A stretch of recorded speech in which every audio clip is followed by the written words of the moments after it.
Welcome to the Growth, Grace, and Prosperity Podcast. Join Stewart Heath for down-to-earth conversations with top professionals, entrepreneurs, and leaders who have a story to tell. Let's get rolling. Hello, everybody. Stewart Heath here, CEO and founder of Harvard Grace Capital, back with another episode of the Growth, Grace, and Prosperity Podcast. We've got a guest today, Joshua Farley, and we're going to hear his story. I'm very excited for you to hear it.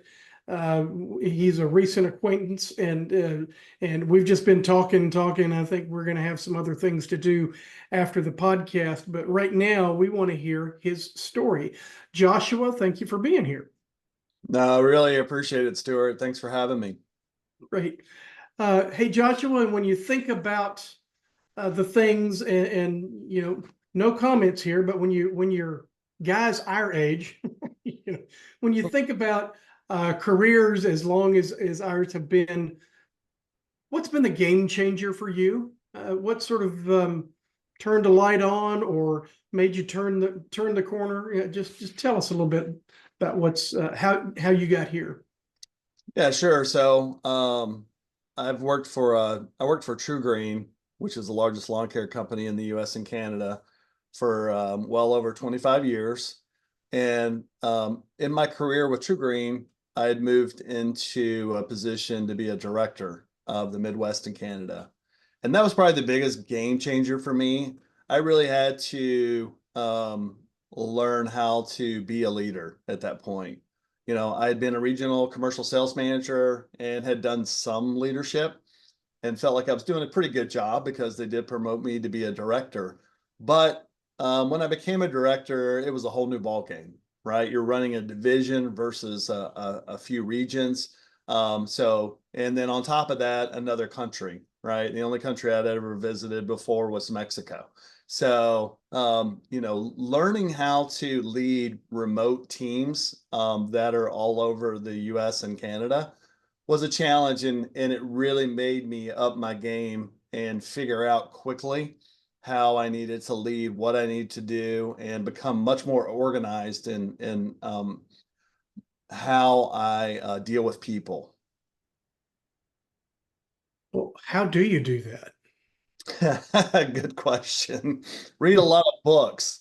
Oh, yeah. Okay. All right. Yeah. I mean, honestly, I read the Jack Welch book, Winning. It actually inspired me to go ahead and work on my MBA. And so through the Jack Welch program. So that to me was my big aha moment when I needed to figure things out really quickly in order to be successful. Yeah. I remember when I was leaving my CPA practice, and I went and took a job with a business to be their COO, CFO, small firm, nothing near the size of what you're talking about. But suddenly, I mean, I'd been a CPA for 25 years, and I'm dealing with, what they used to call the 1%, people who needed CPAs. And suddenly I had direct reports, which were minimum wage people, and I had to learn how to relate to those folks, good folks. I ended up just loving that job almost more than anything I've ever done. But it was very different. So yeah, I can identify learning to lead. So Joshua, everybody hits a bump in the road along their career. Is there anything you're willing to share with us about how something didn't pan out or it didn't go as according to plan, and then how you dealt with it? Yeah, so I would say after I completed my MBA, I decided I need to diversify my career background. And so I left True Green and went to work for a manufacturing company. Whole new ballgame for me. I had been a part owner of a pest control company in the service industry with that, then True Green, service industry, then manufacturing, and dealing with distribution and not an end user. It definitely was a challenge. And on top of that, my first week with the company was shelter in place with COVID. So let's just say that due to financial constraints and so forth with the company, I was laid off. I had never been laid off before. I always stuck it out with the company, and we even we had the most successful year ever. They had, profit was strong even during COVID on our side of the business. Unfortunately, the private equity company didn't fare so well. So the good news is True Green, being a family company, that's how they treat their employees, like family. And I always felt like I was family with True Green. And so I came up with an idea to create a national sales team. And not only a national sales team, an entire new organization of the company. I pitched it to True Green, something I'd wanted to do as a director, that because our national sales team just really wasn't strong. And, True Green, you think of a company, it's a multi-billion-dollar company, that they'd have this huge national accounts team. They did not. We had a strong commercial group with B2B, but just not the organization you needed for a national sales team. And so I was able to come in and do that. But what I learned is the grass isn't always greener on the other side. And by the way, I did leave True Green again for a new opportunity that we can talk about here. But I'll tell you, they brought me back with open arms. We created the business unit, and it was very successful. Again, I'm always looking to try to better myself, and an opportunity came up for me to be able to not only better myself, but to ensure a strong retirement. Yeah. That sort of plays into my next question. Don't know about you, but I'm sort of set in my ways. When I got something that's working, I don't want to fix it. But it seems like these days we're always having to learn something new, whether it's a new piece of software or a new piece of tech or something. How do you deal with learning new things, and what's your approach to that? So, we should always be learning new things. Like I said, I did go after my MBA late in my life because I did want to learn more. I wanted to learn how to be a better leader. So I'm always looking to improve myself. And so I read and watch podcasts, and I'm constantly trying to learn new things to try to better myself. Not only that, I also listen to people talk, right?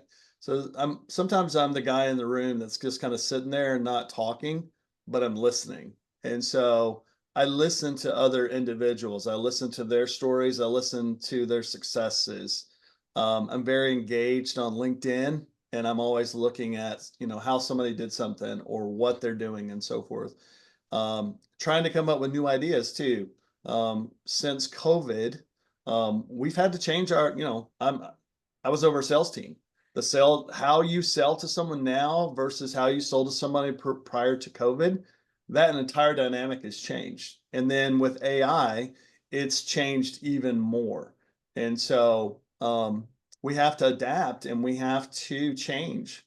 And that's one thing that I do have the ability to change. I'm not set in my ways at all. I will try to think through how we can always do better. That's great. Thanks for your question. Sorry. Oh yeah. I think back to my mentor, 25 years ago, who just said, Stewart, you got to be a lifelong learner. That sounds like what you're articulating right there. And I do love learning new things when it's something that I want to learn. I always seem to focus on something, I could say software program will change because they decided to change it, not because I wanted to go learn something new. It sometimes gets forced upon us. So let's shift gears a little bit. So you've had a long, successful career and hope many more years to go. And you've already mentioned retirement. How have you approached that financially? Are you do you do anything interesting that maybe other people aren't doing? Or are you diversifying your savings, or have you turned it all over to a money manager? What's your approach? So both. Again, like I said, I value someone who's smarter than me. So I always look for advice from a financial advisor.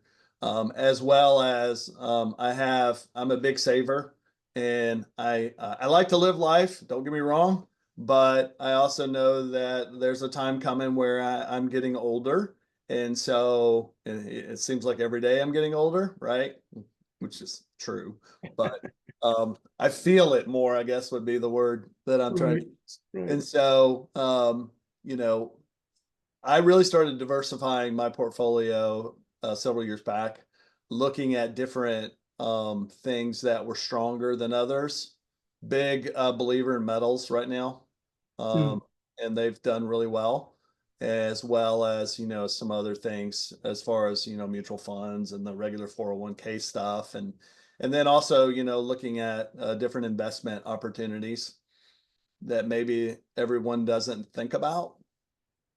I bought some really crazy metals, I'll tell you that. Are you referring to alternatives when you say that?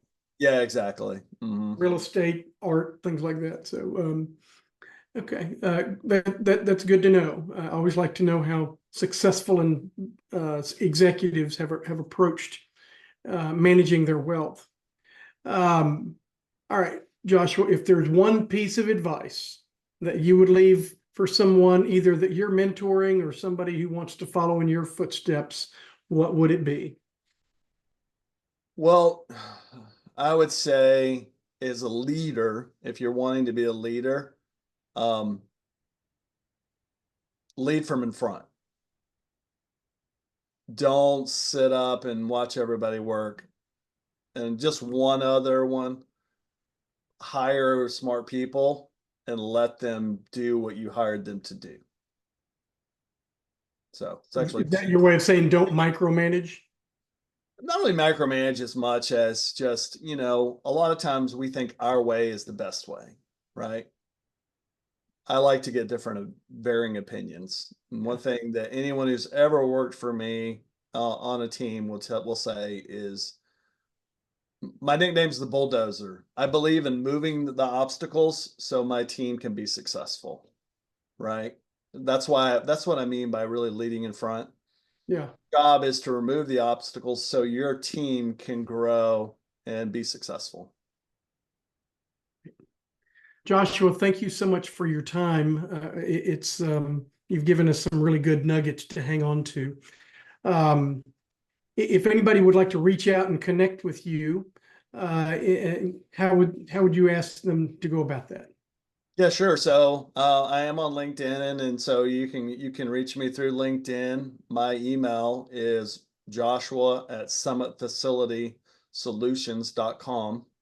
Because we didn't get into it, but I did leave, and I'm in a full facility management as a principal now. So similar to True Green and pest control, just kind of rolled into one. So Gotcha. it's Joshua@summitfacilitysolutions.com as well as LinkedIn.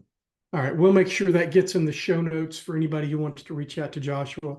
Joshua, once again, thank you so much for your time and sharing of your knowledge and experience. I hope everybody will share this podcast and tune in next time for our next episode of the Growth, Grace, and Prosperity podcast. Stewart, I appreciate your time. Thank you. Everybody have a great week. Thank you. Thanks for tuning in to the Growth, Grace, and Prosperity podcast. If you'd like to be a guest, visit growthgraceprosperity.com/guest. We'd love to hear your story.